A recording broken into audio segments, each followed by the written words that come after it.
Hello, this is Alex from phpacademy.org, and this is another video tutorial for the new Boston. Now, in this tutorial I'm going to be talking about object-oriented programming in PHP and specifically constructors. Now, we've already looked at the basics of classes, methods, properties, extending classes, and also using constants. So these constructors that I talk about now is basically a method inside of your class that will automatically run when you initiate a new instance of your class. So let's go ahead and create an example.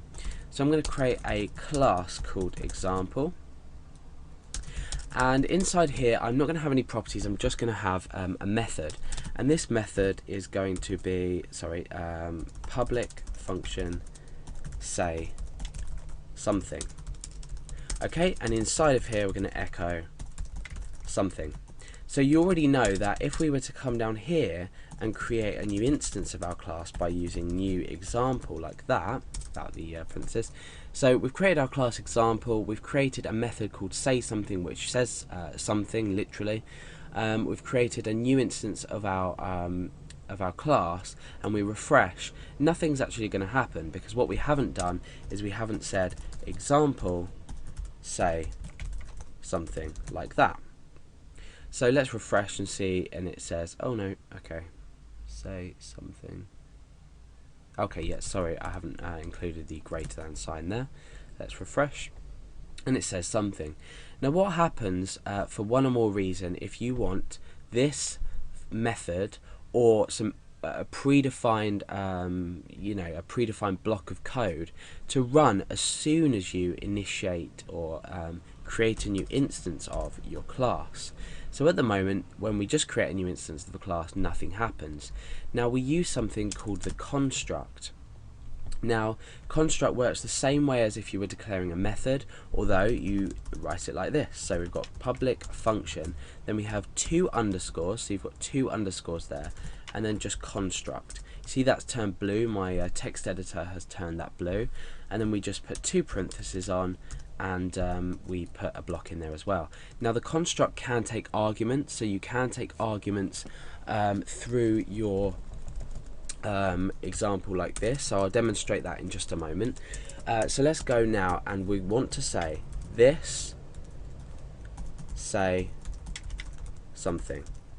So what's going to happen now is that as soon as our class is initiated or create a new instance of it here, we're going to run whatever's inside this construct. So what we're going to do is we're going to be calling the method say something.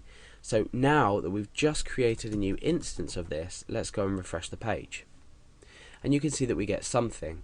So just by adding this constructor in here, which is called a constructor, we are